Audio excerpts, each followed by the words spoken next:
Matapos magarahe ng 9 na buwan, muling sasalang sa aksyon si two-time one lightweight champion Edward Folayang. Kung sino ang kanyang mga katunggalian ang malalaman natin sa ulat ni Rafael Bandayrel. Pamilyar na muka pero panibagong pagkakataon. Ito ang sasalubong kay two-time one lightweight champion Edward Folayang pag nakaharap niya si Amir Khan ng Singapore sa susunod na buwan. Sa kanyang ika-23 laban sa loob ng One Circle, iisa lang ang puntirya ni Folayang ang makaahon mula sa kinalulubugan niyang 5-fight losing streak. Noong 2018 kasi, before yung title fight namin ni Amir Khan, pumunta din ako sa Jackson Wink, pumunta din ako sa US nag-training. So after 5 years, after ng pandemic, pumunta kami ni Joshua sa US para mag-training. And alam mo yun, parang after 5 years, siya na naman yung makakaharap ko this time. So I think within that span of 5 years, there's a lot of changes na nangyari sa career namin dalawa. And I'm very excited na ipakita kung paano tayo babalik sa redemption time natin. Kahit siya ang nagwagi sa una nilang pagtutuos ni Khan noong 2018, inaasahan ni Folayang na mas matinding hamon ang ipepresenta sa kanya ng Singaporean fighter.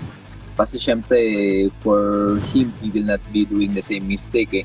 As much as possible, magpapalit din siya ng game plan. So, nakikita ko na din yun.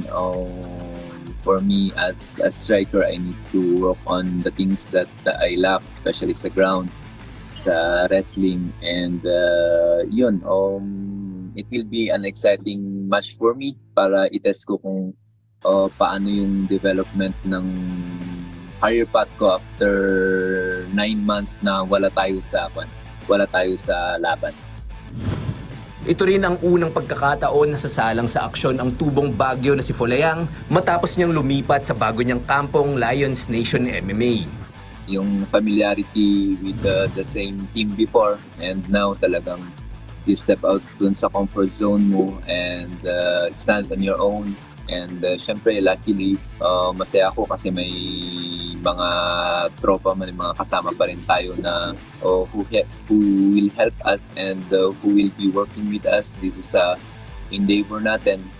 Syempre, maraming pagbabago pero it is what it is. Yung pinaka-goal naman natin dito is to unleash kung ano pa yung nasa sa atin. Idaraos ang bakbakang ito sa huling araw ng Setyembre sa One Fight Night 14 na magaganap sa Singapore. Rafael Bandayrel, PTV Sports.